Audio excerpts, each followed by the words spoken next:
मधुरं मधुरं वदनं मधुरं नयनं मधुरं हसितं मधुरं हृदयं मधुरं गमनं मधुरं मधुराधिपते रखिलं मधुरं मधुराधिपते रखिलं मधुरम्। ओम गंग गणपते नमः। हरे कृष्णा। ओम नमः शिवाय। आज की महात्म्य कथा में आप सभी भक्तों का दिल से स्वागत है। आप सभी का दिन शुभ और मंगलमय हो। भगवान श्री गणेश आपके सभी कष्टों को हर लें और आपकी सभी मनोकामनाएं पूर्ण करें। हे प्रिय भक्तों, आज पौष मास के कृष्ण पक्ष की संकष्टी चतुर्थी है। पौष मास में आने वाली संकष्टी चतुर्थी का अपना एक विशेष महत्व होता है। यह तिथि विघ्नहर्ता भगवान श्री गणेश जी को समर्पित होती है, जो कि विघ्न विनाशक और शुभता के प्रतीक है। इस दिन व्रत और पूजा के माध्यम से भगवान श्री गणेश की कृपा प्राप्त की जाती है, जिससे जीवन के सभी कष्ट और कठिनाइयां दूर हो जाती हैं। हमारे चैनल पर चौथ माता की कथा और संकष्टी चतुर्थी व्रत कथा पोस्ट कर दी गई है। आप सभी भक्तजन एक बार कथा का रसपान जरूर कीजिएगा और भगवान श्री गणेश का आशीर्वाद प्राप्त कीजिएगा। हे प्रिय भक्तों, आज संकष्टी चतुर्थी है, तो आइए महात्म्य कथा से पहले श्री संकट नाशन गणेश स्तोत्र का पाठ करेंगे। संकट नाशन स्तोत्र में गणेश जी के 12 नामों का उल्लेख मिलता है। इस स्तोत्र का जो भी विधि पूर्वक पाठ करता है, उसकी हर इच्छा पूरी होती है। यह संकट को हरने वाला स्तोत्र है। संकट नाशन गणेश स्तोत्र का नियमित पाठ करने से जातक को शांति मिलती है और जीवन से सभी प्रकार की बुराइयां दूर हो जाती हैं। इस स्तोत्र के पाठ से स्वास्थ्य लाभ के साथ साथ धन की वृद्धि होती है। मनुष्य भय मुक्त होता है। इस स्तोत्र के नित्य पठन से 6 महीने में मनुष्य को इच्छित फल की प्राप्ति होती है। तो आइए प्रारंभ करते हैं। भगवान श्री गणेश का सभी भक्तजन अपने मन में ध्यान कीजिएगा। श्री गणेशाय नमः।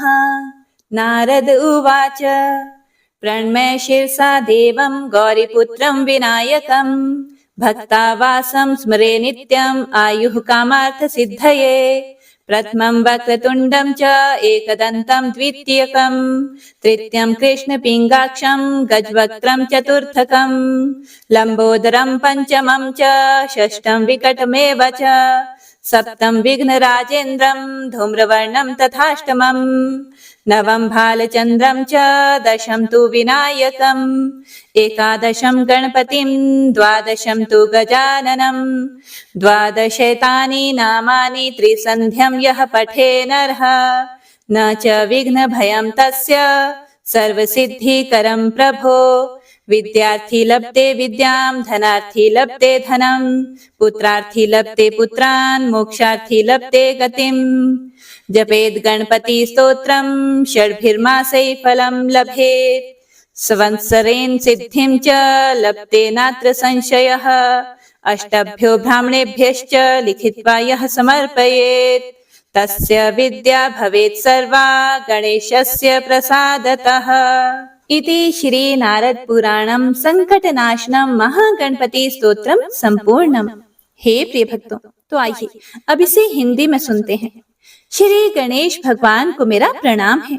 नारद जी कहते हैं, पहले मस्तक झुकाकर गौरी पुत्र विनायक देव को प्रणाम करके प्रतिदिन आयु, अभीष्ट, मनोरथ और धन आदि प्रयोजनों की सिद्धि के लिए भक्त के हृदय में वास करने वाले गणेश जी का स्मरण करें, जिनका पहला नाम वक्रतुंड है, दूसरा एकदंत है, तीसरा कृष्ण पिंगाक्ष है, चौथा गजवक्त्र है, पांचवा लंबोदर, छठा विकट, सातवां विघ्न राजेंद्र, आठवां धूम्रवर्ण, नौवां भालचंद्र, 10वां विनायक, 11वां गणपति और 12वां नाम गजानन है। जो मनुष्य सुबह, दोपहर और शाम तीनों समय प्रतिदिन इन 12 नामों का पाठ करता है, उसे संकट का भय नहीं रहता। यह नाम स्मरण उसके लिए सभी सिद्धियों का उत्तम साधक है। इन नामों के जप से विद्यार्थी को विद्या, धन की कामना रखने वालों को धन, पुत्र की कामना रखने वालों को पुत्र और मोक्ष की कामना रखने वालों को मोक्ष में गति प्राप्त हो जाती है। इस गणपति स्तोत्र का नित्य जप करें। इसके नित्य पठन से जपकर्ता को 6 महीने में अभीष्ट फल की प्राप्ति होती है। 1 वर्ष तक जप करने से मनुष्य सिद्धि को प्राप्त कर लेता है। इसमें कोई भी संशय नहीं है। जो इस स्तोत्र को भोजपत्र पर लिखकर 8 ब्राह्मणों को दान करता है, गणेश जी की कृपा से उसे संपूर्ण विद्या की प्राप्ति होती है। तो इस प्रकार श्री संकट नाशन गणेश स्तोत्र संपूर्ण हुआ।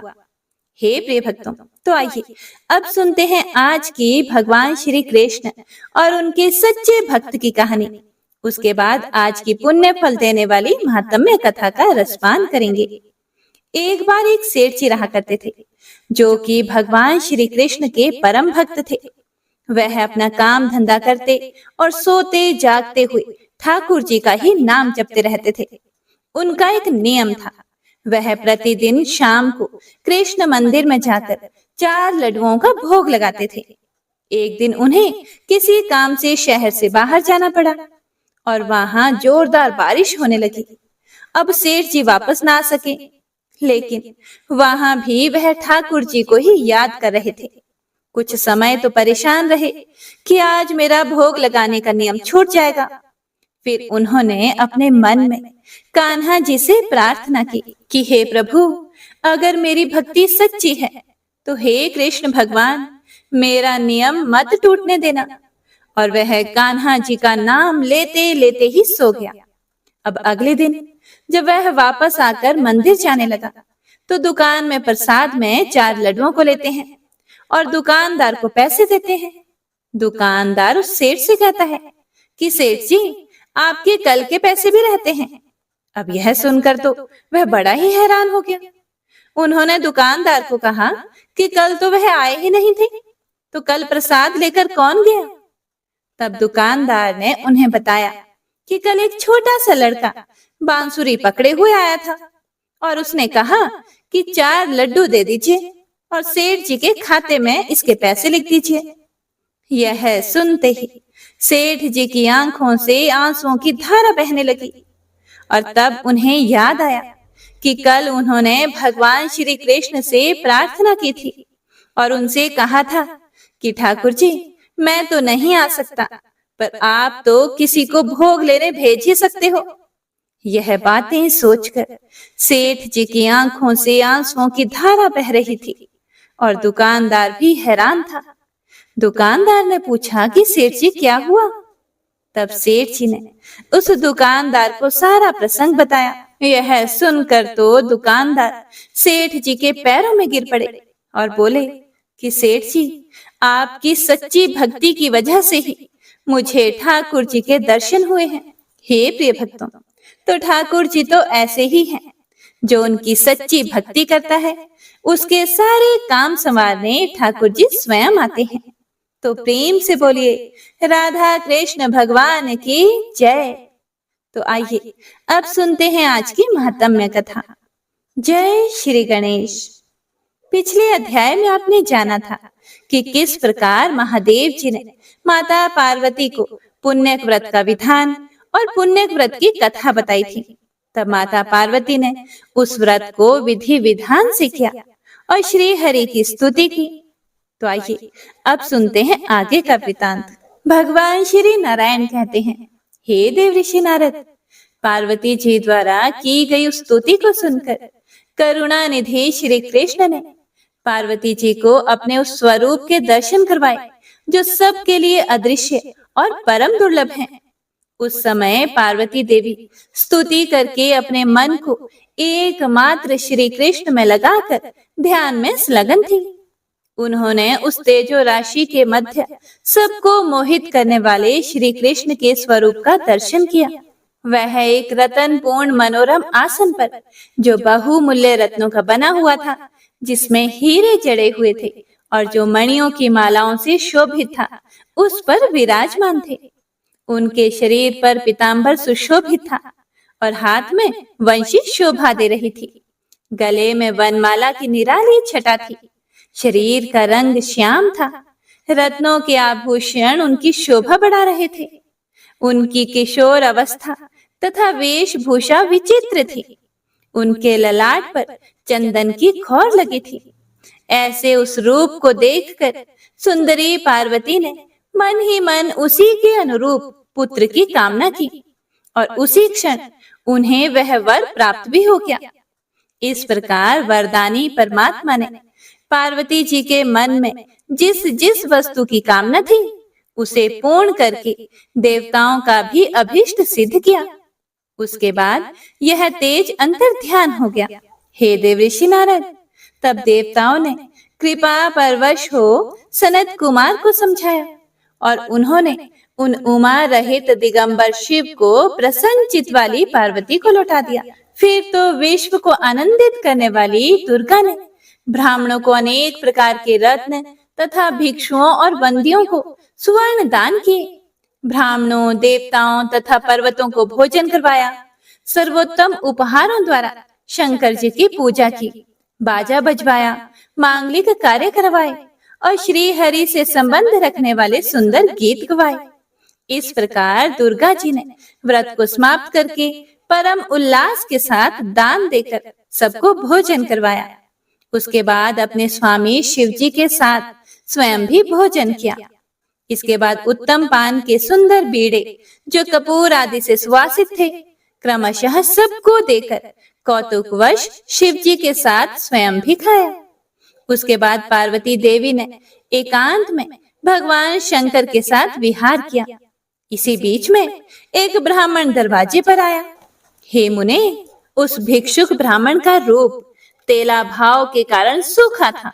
शरीर मैले वस्त्र से ढका हुआ था। उसके दांत अत्यंत स्वच्छ थे। वह तृष्णा से पूर्णतया पीड़ित था।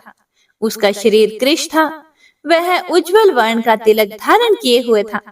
उसका स्वर बहुत दीन था और दीनता के कारण उसकी मूर्ति कुत्सित थी।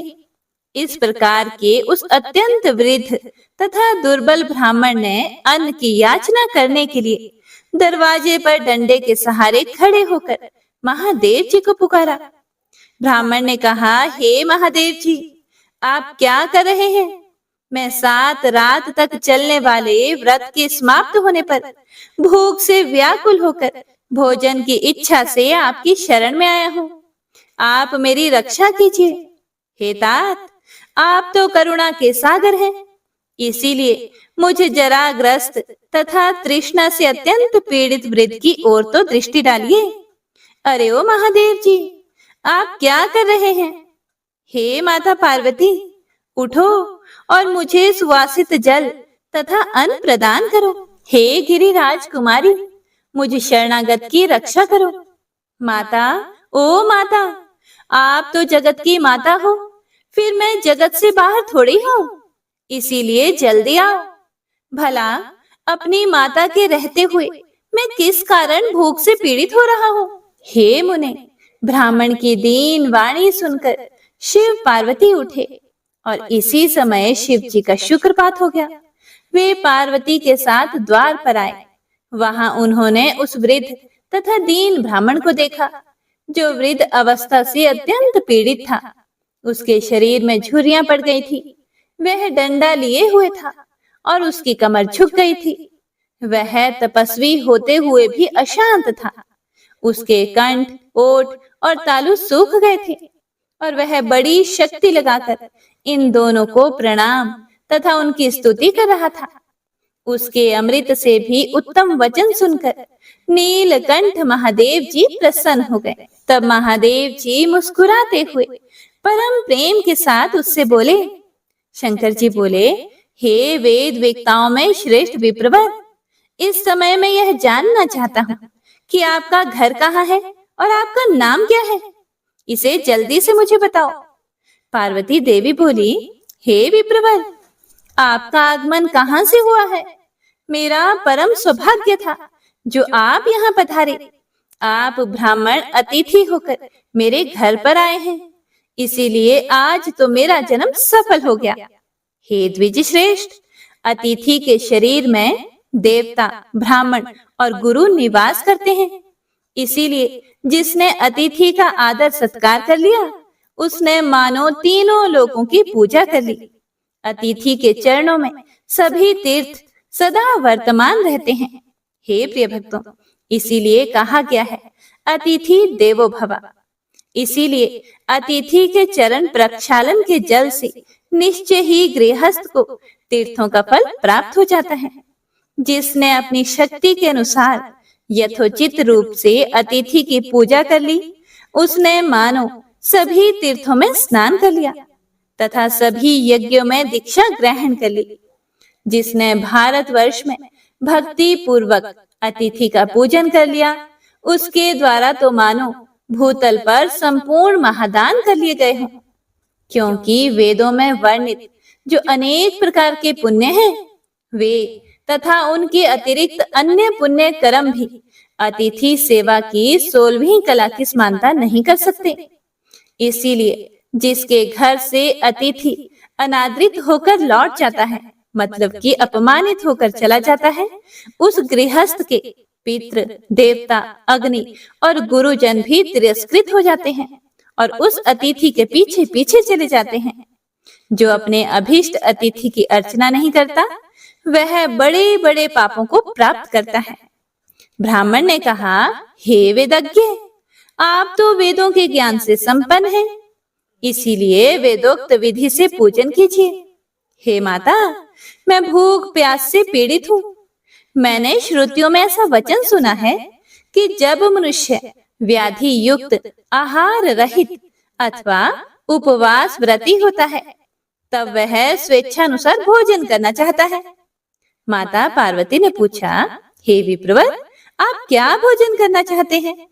वह यदि त्रिलोकी में परम दुर्लभ भी होगा, तो भी आज मैं आपको जरूर खिलाऊंगी। आप मेरा जन्म सफल कीजिए।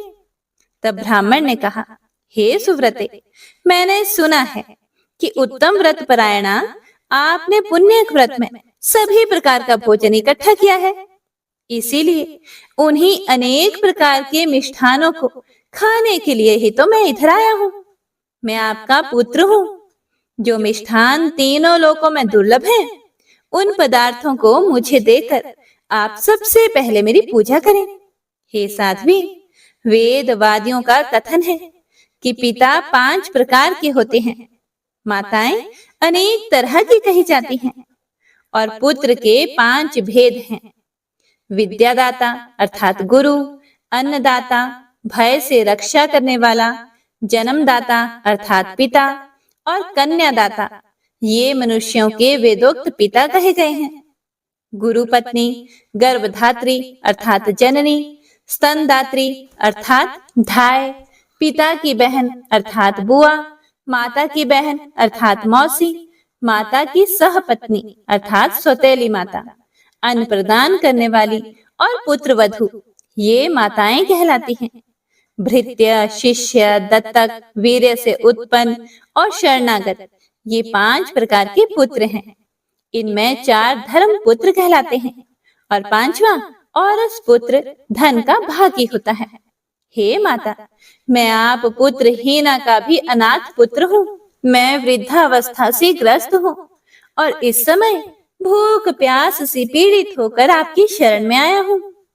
हे गिरिराज किशोरी, अन्नों में श्रेष्ठ पूड़ी, उत्तम उत्तम पके हुए फल, आटे के बने हुए अनेक प्रकार के पदार्थ, काल देशानुसार उत्पन्न हुई वस्तुएं, पकवान, चावल के आटे का बना हुआ तिकोना पदार्थ विशेष, दूध, गन्ना, गुड़ के बने हुए द्रव्य, घी, दही, अघनी का भात, घी में पका हुआ व्यंजन, गुड़ मिश्रित तिलों के लड्डू, मेरी जानकारी से बाहर सुधा तुल्य अन्य वस्तुएं, कर्पूर आदि से सुवासित सुंदर श्रेष्ठ तांबुल, अत्यंत निर्मल तथा स्वादिष्ट जल, इन सभी स्वासित पदार्थों को जिन्हें खाकर मेरी सुंदर तोंद हो जाए, मुझे प्रदान कीजिए। आपके स्वामी सारी संपत्तियों के दाता तथा त्रिलोकी के सृष्टिकर्ता हैं और आप संपूर्ण ऐश्वर्यों को प्रदान करने वाली महालक्ष्मी स्वरूपा हैं। इसीलिए आप मुझे रमणीय रतन सिंहासन, अमूल्य रत्नों के आभूषण, अग्नि शुद्ध सुंदर वस्त्र, अत्यंत दुर्लभ श्री हरि का मंत्र, श्री हरि में सुदृढ़ भक्ति, मृत्युंजय नामक ज्ञान, सुख प्रदायिनी दान शक्ति और सर्व सिद्धि दीजिए। हे सती माता, आप ही सदा श्री हरि की प्रिया तथा सर्वस्व प्रदान करने वाली शक्ति हैं। इसीलिए हे माते, अपने पुत्र के लिए आपको कौन सी वस्तु अदेय है?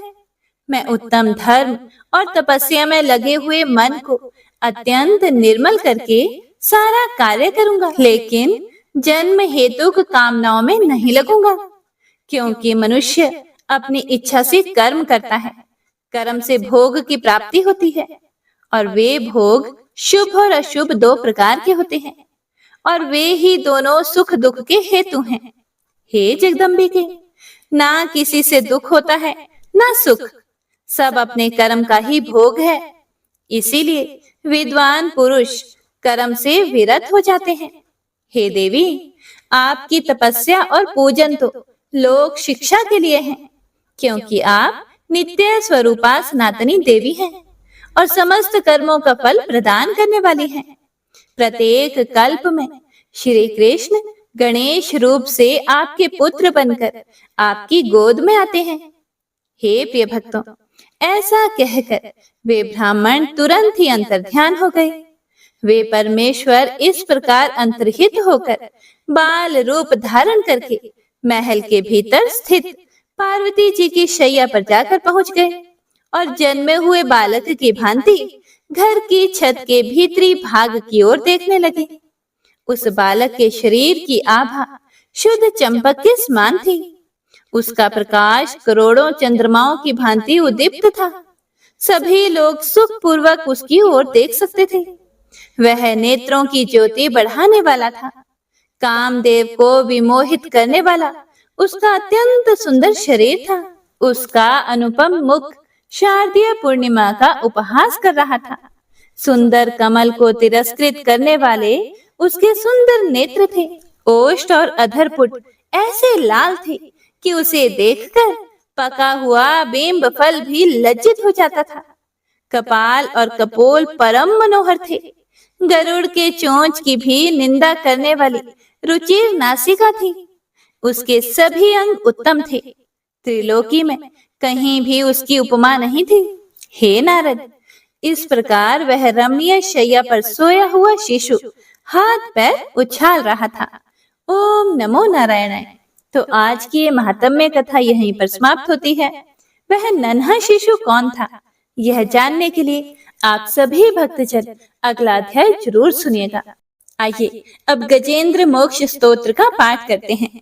इस माह में गजेंद्र मोक्ष स्तोत्र पढ़ने मात्र से जहां हर तरह के ऋण कर्ज से मुक्ति मिलती है, वहीं 10 दिशाओं से शुभ फल दिलाने में भी सक्षम है।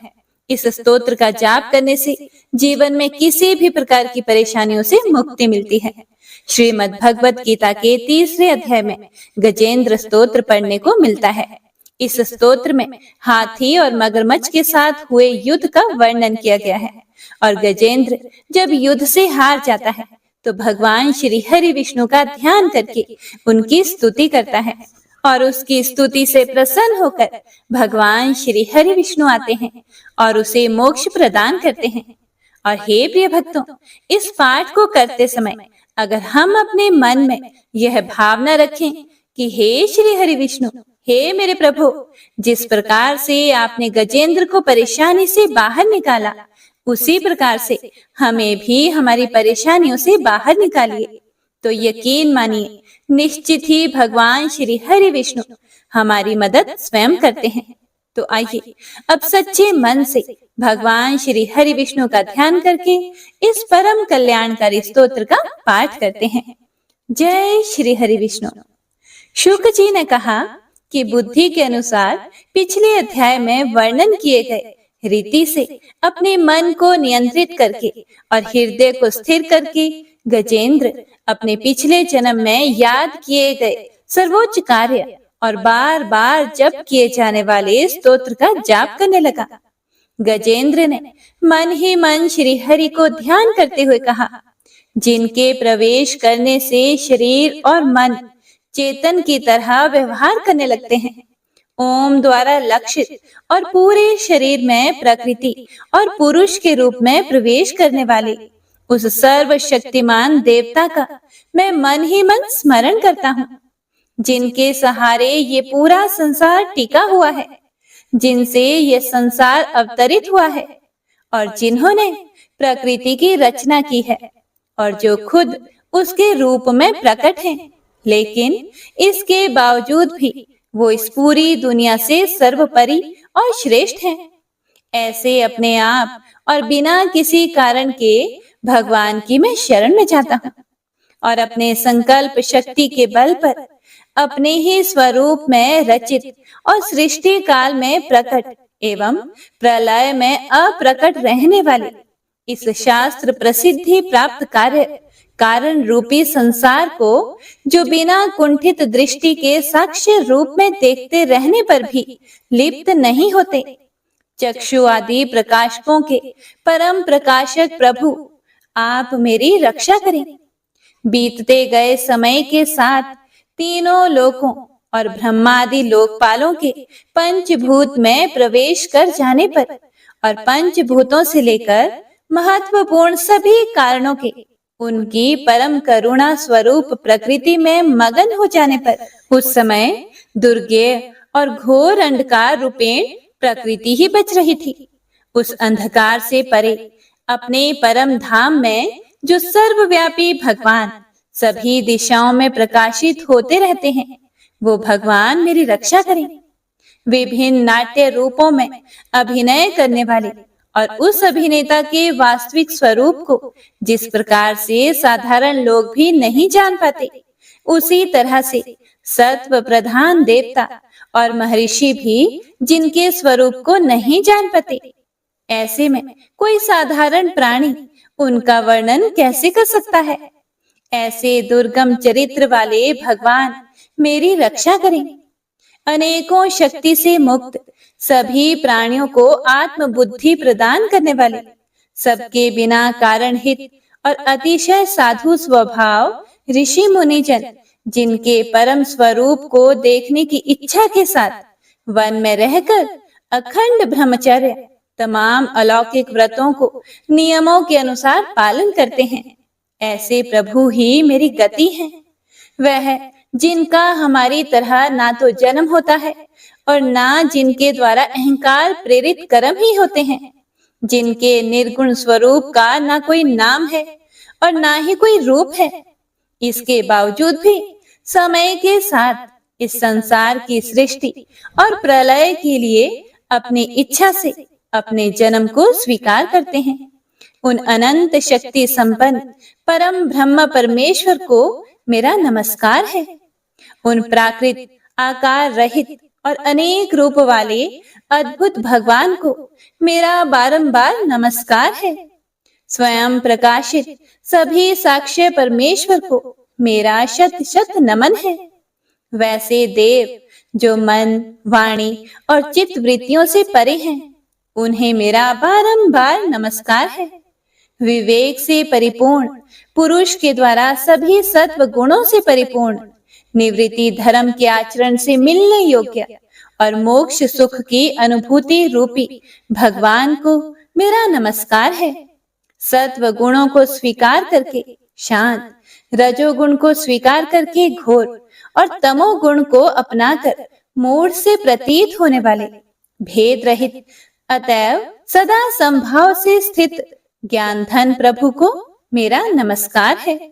शरीर, इंद्रिय आदि के समुदाय रूप सभी पिंडों के ज्ञाता, सबके स्वामी और साक्षी स्वरूप प्रभु को मेरा बारंबार नमस्कार है। सबके अंतर्यामी, प्रकृति के भी परम कारण लेकिन स्वयं कारण रहित भगवान को मेरा शत शत नमस्कार है। सभी इंद्रियों और सभी विषयों के जानकार, सभी प्रतीतियों के कारण रूप संपूर्ण जड़ प्रपंच और सबकी मूलभूता अविद्या के द्वारा सूचित होने वाले और सभी विषयों में अविद्या रूप से भासने वाले भगवान को मेरा नमस्कार है। सबके कारण लेकिन स्वयं कारण रहित तथा कारण होने पर भी परिणाम रहित होने की वजह से अन्य कारणों से भी विलक्षण कारण आपको मेरा बारंबार नमस्कार है। सभी वेदों और शास्त्रों के परम तात्पर्य, मोक्ष रूपी और श्रेष्ठ पुरुषों की परम गति देवता को मेरा नमस्कार है। वह जो त्रिगुण रूपों में छिपी हुई ज्ञान रूपी अग्नि है, वैसे गुणों में हलचल होने पर जिनके मन में संसार को रचने की वृत्ति उत्पन्न हो उठती हो और जो आत्मा तत्व की भावना के द्वारा विधि निषेध रूप शास्त्र से भी ऊपर उठे हों, जो महाज्ञानी महात्माओं में स्वयं प्रकाशित हो रहे हैं, ऐसे भगवान को मेरा नमस्कार है। मेरे जैसे शरणागत पशु के समान जीवों की अविद्या रूप फांसी को पूर्ण रूप से काट देने वाले परम दयालु और दया करने में कभी भी आलस्य नहीं करने वाले भगवान को मेरा नमस्कार है।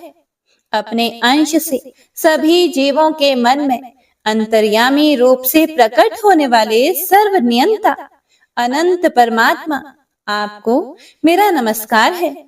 जो शरीर, पुत्र, मित्र, घर और संपत्ति सहित कुटुंबियों में अशक्त लोगों के द्वारा कठिनाई से मिलते हों और मुक्त पुरुषों के द्वारा अपने हृदय में निरंतर चिंतित ज्ञान स्वरूप सर्व समर्थ परमेश्वर को मेरा नमस्कार है।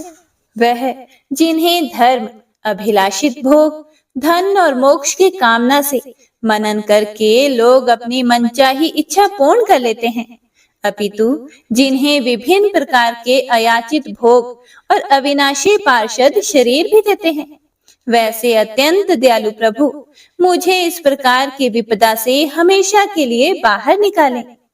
वह जिनके एक से अधिक भक्त हैं, जो मुख्य रूप से एकमात्र उसी भगवान की शरण में हैं, जो धर्म, अर्थ आदि किसी भी पदार्थ को नहीं चाहते, अपितु जो केवल उन्हीं के परम मंगलमय एवं अत्यंत विलक्षण चरित्र का गुणगान करते हुए उनके आनंदमय समुद्र में गोते लगाते रहते हैं।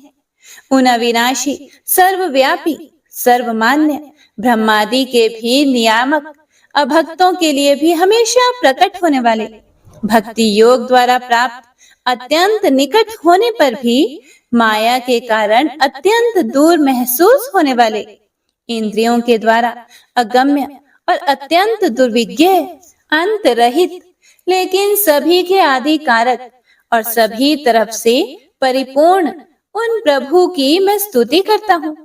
वो जो ब्रह्मा सहित सभी देवता, चारों वेद तथा समस्त चराचर जीव नाम और आकृति भेद से जिनके अत्यंत क्षुद्र अंशों से रचे गए हैं, जिस तरह से जलती हुई अग्नि की लपटें और सूरज की किरणें बार बार निकलती हैं और फिर से अपने कारण में ही लीन हो जाती है, उसी प्रकार बुद्धि, मन, इंद्रियां और नाना योनियों के शरीर, जिन सभी गुणों से प्राप्त शरीर जो स्वयं प्रकाश परमात्मा से प्रकट होता है और फिर से उन्हीं में लीन हो जाता है, वह प्रभु जो ना तो देवता है, ना असुर, ना मनुष्य है और ना ही मनुष्य से नीचे किसी अन्य योनि के प्राणी, ना ही वो स्त्री हैं और ना ही पुरुष, ना ही नपुंसक और ना ही वो कोई ऐसे जीव हैं जिनका इन तीनों ही श्रेणी में समावेश है। वो ना तो गुण है, ना कर्म, वो ना ही कार्य है और ना ही कारण। इन सभी योनियों का निषेध होने पर जो बचता है, वही उनका असली रूप है और वे ही सब कुछ हैं। ऐसे प्रभु मेरा उत्थान करने के लिए प्रकट हो। अब मैं इस मगरमच्छ के चंगुल से आजाद होने के बाद जीवित नहीं रहना चाहता। इसकी वजह ये है कि मैं सभी तरफ से अज्ञानता से ढके इस हाथी के शरीर का क्या करूं? मैं आत्मा के प्रकाश से ढक देने वाले अज्ञानता से युक्त इस हाथी के शरीर से मुक्त होना चाहता हूं, जिसका काल क्रम से अपने नाश नहीं होता, बल्कि ईश्वर की दया और ज्ञान से उदय हो पाता है। इस प्रकार से मोक्ष के लिए लालायित संसार के रचयिता स्वयं संसार के रूप में प्रकट, लेकिन संसार से परे, संसार में एक खिलौने की भांति खेलने वाले, संसार में आत्म रूप से व्याप्त, अजन्मा, सर्वव्यापी एवं प्रापत्य वस्तुओं में सर्वश्रेष्ठ श्री हरि का केवल स्मरण करता हूँ और उनकी शरण में जाता हूँ, जिन्होंने भगवत भक्ति रूपी योग के द्वारा कर्मों को जला डाला है, जिन्हें समस्त योगी ऋषि अपने योग के द्वारा अपने शुद्ध हृदय में प्रकट देखते हैं। उन योगेश्वर भगवान को मेरा नमस्कार है। वह जिनके त्रिगुणे शक्तियों का राग, रूप, वेग और असह्य है, जो सभी इंद्रियों के विषय रूप में मौजूद हैं। वह जिनकी इंद्रियां समस्त विषयों में ही बसी रहती है।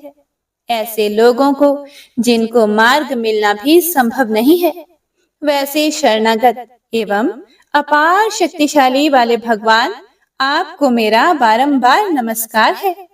जिनकी अविद्या नाम के शक्ति के कार्य रूप अहंकार से ढके हुए हैं, वह जिनके रूप को जीव समझ नहीं पाते हैं, ऐसे अपार महिमा वाले भगवान की मैं शरण लेता हूँ। हे प्रिय भक्तों, श्री सुखदेव जी कहते हैं कि वह जिसने पूर्व प्रकार से भगवान के भेद रहित सभी निराकार रूप का वर्णन किया था, उस गजराज के करीब जब ब्रह्मा आदि अन्य कोई भी देवता नहीं आए, जो अपने विभिन्न प्रकार के विशेष विग्रहों को ही अपना रूप मानते हैं, ऐसे में साक्षात विष्णु जी, जो सभी के आत्मा होने के कारण सभी देवताओं के रूप हैं, तब वह वहां पर प्रकट हुए। गजराज को इस प्रकार से दुखी देखकर और उसके पढ़े गए स्तुति को सुनकर चक्रधारी प्रभु इच्छानुसार वेग वाले गरुड़ की पीठ पर सवार होकर सभी देवों के साथ उस स्थान पर पहुंचे जहां वह गज था। गज अर्थात हाथी था। सरोवर के अंदर महाबलशाली मगरमच्छ द्वारा जकड़े और दुखी उस हाथी ने आसमान में गरुड़ की पीठ पर बैठे और हाथों में चक्र लिए भगवान श्री हरि विष्णु को आते हुए जब देखा, तो वह अपनी सूंड में पहले से ही उनकी पूजा के लिए रखे कमल के फूल को श्री हरि पर बरसाते हुए कहने लगा, सर्व पूज्य भगवान श्री हरि नारायण, आपको मेरा प्रणाम है। सर्व पूज्य भगवान श्री हरि, आपको मेरा नमस्कार है। लाचार हाथी को पीड़ित देखकर श्री हरि विष्णु गरुड़ से नीचे उतरकर सरोवर में उतर आए और वह दया से प्रेरित होकर ग्राह सहित उस गज को तुरंत ही सरोवर से बाहर निकाल आए और देवताओं के देखते ही देखते अपने चक्र से मगरमच्छ के गर्दन को काट दिया और हाथी को उस पीड़ा से बाहर निकाल लिया। तो इसी के साथ गजेंद्र मोक्ष स्तोत्र संपूर्ण हुआ। तो सभी एक बार प्रेम से बोलिए, भगवान श्री हरि विष्णु की जय। हे प्रिय भक्तों, तो आइए अब हम सुनेंगे श्री नारायण कवच। भगवान श्री हरि गरुड़ जी की पीठ पर अपने चरण कमल रखे हुए हैं। अणिमा आदि 8 सिद्धियां उनकी सेवा कर रही हैं। 8 हाथों में शंख, चक्र, ढाल, तलवार, गदा, बाण, धनुष और पाश धारण किए हुए हैं। वे ही ओमकार स्वरूप प्रभु सभी प्रकार से सब ओर से मेरी रक्षा करें। मत्स्य मूर्ति भगवान जल के भीतर जल तंतुओं से और वरुण के पाश से मेरी रक्षा करें। माया से ब्रह्मचारी रूप धारण करने वाले वामन भगवान स्थल पर और विश्व रूप श्री त्रिविक्रम भगवान आकाश में मेरी रक्षा करें। जिनके घोर अट्टहास करने पर सब दिशाएं गूंज उठी थी और गर्भवती दैत्य पत्नियों के गर्भ गिर गए थे, वे दैत्य युद्ध पतियों के शत्रु भगवान नृसिंह किले, जंगल, रणभूमि आदि विकट स्थानों में मेरी रक्षा करें। अपनी दाढ़ों पर पृथ्वी को उठा लेने वाले यज्ञ मूर्ति वराह भगवान मार्ग में परशुराम जी पर्वतों के शिखरों और लक्ष्मण जी के सहित भरत के बड़े भाई भगवान रामचंद्र प्रवास के समय मेरी रक्षा करें। भगवान नारायण मारण मोहन आदि भयंकर अभिचारों और सब प्रकार के प्रमादों से मेरी रक्षा करें। ऋषि श्रेष्ठ नर गर्व से, योगेश्वर भगवान दत्तात्रेय योग के विघ्नों से और त्रिगुणाधिपति भगवान कपिल कर्म बंधन से मेरी रक्षा करें। परम ऋषि सनत कुमार कामदेव से, हयग्रीव भगवान मार्ग में चलते समय देव मूर्तियों को नमस्कार आदि ना करने के अपराध से, देव ऋषि नारद सेवा अपराधों से और भगवान कच्छप सब प्रकार के नरकों से मेरी रक्षा करें।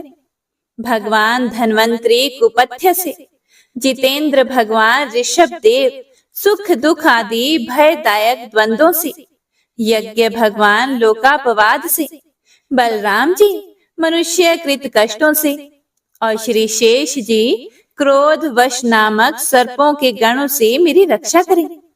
भगवान श्री कृष्ण द्विपायन व्यास जी अज्ञान से तथा बुद्ध देव पाखंडियों से और प्रमाद से मेरी रक्षा करें। धर्म रक्षा करने वाले महान अवतार धारण करने वाले भगवान कल की पाप बहुल कलिकाल के दोषों से मेरी रक्षा करें। प्रातः काल भगवान केशव अपनी गदा लेकर कुछ दिन चढ़ जाने पर भगवान गोविंद अपनी बांसुरी लेकर, दोपहर के पहले भगवान नारायण अपनी तीक्ष्ण शक्ति लेकर और दोपहर को भगवान विष्णु चक्र राज सुदर्शन लेकर मेरी रक्षा करें। तीसरे पहर में भगवान मधुसूदन अपना प्रचंड धनुष लेकर मेरी रक्षा करें। सायंकाल में ब्रह्मा जी आदि त्रिमूर्तिधारी माधव, सूर्यास्त के बाद ऋषिकेश, अर्धरात्रि के पूर्व तथा अर्धरात्रि के समय अकेले भगवान पद्मनाभ मेरी रक्षा करें। रात्रि के पिछले प्रहर में श्री वत्स लांछन श्री हरि, उषा काल में खड़गधारी भगवान जनार्दन, सूर्य उदय से पूर्व श्री दामोदर और संपूर्ण संध्याओं में काल मूर्ति भगवान विश्वेश्वर मेरी रक्षा करें। हे सुदर्शन, आपका आकार चक्र की तरह है। आपके किनारे का भाग प्रलय कालीन अग्नि के समान अत्यंत तीव्र है। आप भगवान की प्रेरणा से सब ओर घूमते रहते हैं। जैसे आग वायु की सहायता से सूखे घास फूस को जला डालती है, वैसे ही आप हमारी शत्रु सेना को शीघ्र से शीघ्र जला दीजिए, जला दीजिए। हे कौमुद की गदा, आपसे छूटने वाली चिंगारियों का स्पर्श वज्र के समान असह्य है। आप भगवान अजित की प्रिया हैं और मैं उनका सेवक हूँ। इसीलिए आप कुष्मांड, विनायक, यक्ष, राक्षस, भूत और प्रेत आदि ग्रहों को अभी कुचल डालिए तथा मेरे शत्रुओं को चूर चूर कर दीजिए। हे शंख श्रेष्ठ, आप भगवान श्री कृष्ण के फूंकने से भयंकर शब्द करके मेरे शत्रुओं का दिल दहला दीजिए एवं यातुधान, प्रमथ, प्रेत, मातृका, पिशाच तथा ब्रह्म राक्षस आदि भयावने प्राणियों को यहाँ से तुरंत भगा दीजिए। भगवान की श्रेष्ठ तलवार, आपकी धार बहुत ही तीक्ष्ण है। आप भगवान की प्रेरणा से मेरे शत्रुओं को छिन्न भिन्न कर दीजिए। हे भगवान की प्यारी ढाल, आप में सैकड़ों चंद्राकार मंडल हैं। आप पाप दृष्टि पापात्मा शत्रुओं की आंखें बंद कर दीजिए और उन्हें सदा के लिए अंधा बना दीजिए। सूर्य आदि ग्रह, धूमकेतु आदि केतु, दुष्ट मनुष्य, सर्प आदि रेंगने वाले जंतु, दाढ़ों वाले हिंसक पशु, भूत प्रेत आदि तथा पापी प्राणियों से हमें जो भय हो और जो हमारे मंगल के विरोधी हो, वे सभी भगवान के नाम, रूप तथा आयुधों का कीर्तन करने से तत्काल नष्ट हो जाएं। बृहद, रथंतर आदि सामवेदीय स्तोत्रों से जिनकी स्तुति की जाती है, वे वेद मूर्ति भगवान गरुड़ और विश्वक्सेन जी अपने नामोच्चारण के प्रभाव से हमें सब प्रकार की विपत्तियों से बचाएं।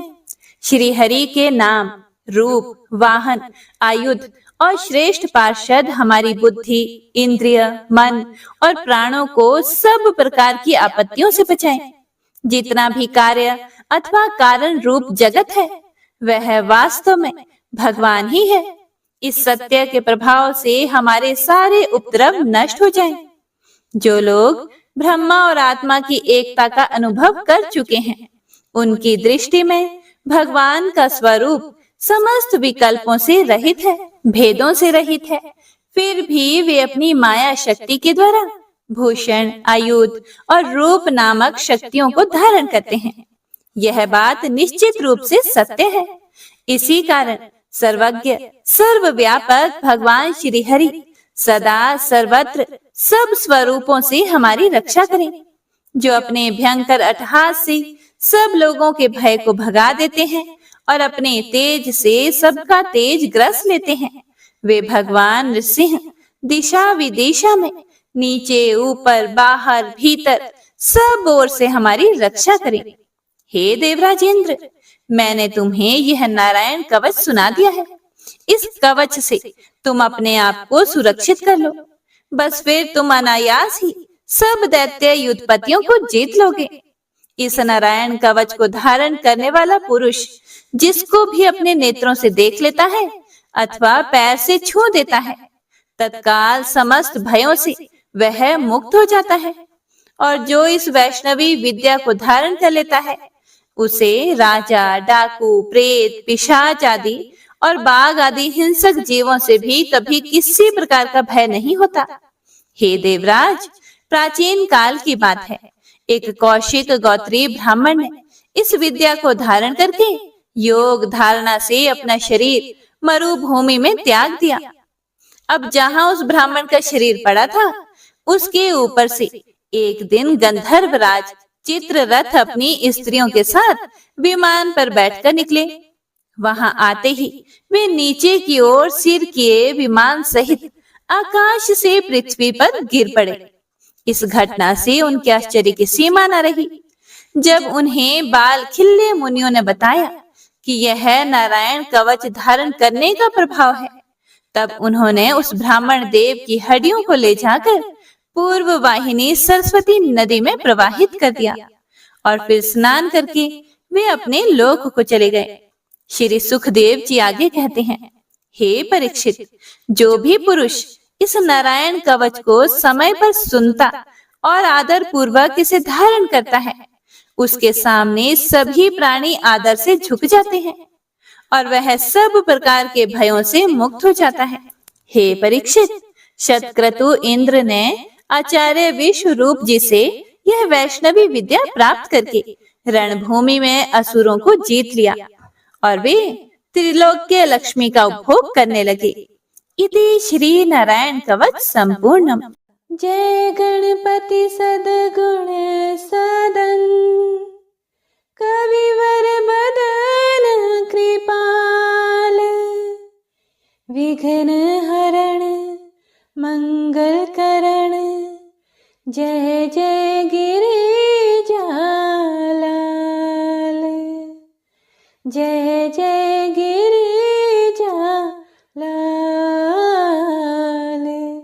जय जय गिरिजालाल। जय जय जय गणपति गणराजो मंगल भरण करण शुभ काजो। जय गज बदन सदन सुखदाता विश्व विनायक बुद्धि विधाता। वक्रतुंड शुच शुंड सुहावन तिलक त्रिपुंड भाल मन भावन। राजित मणि मुक्त नूर माला स्वर्ण मुकुट शिर नयन विशाला। पुस्तक पाणि कुठार त्रिशूलम मोदक भोग सुगंधित फूलम। सुंदर पीतांबर तन साजित चरण पादुका मुनि मन राजित। धन शिव सुवन षडानन भ्राता गौरी ललन विश्व विधाता। रिद्धि सिद्धि तव चवर सुधारे मूषक वाहन सोहत द्वारे।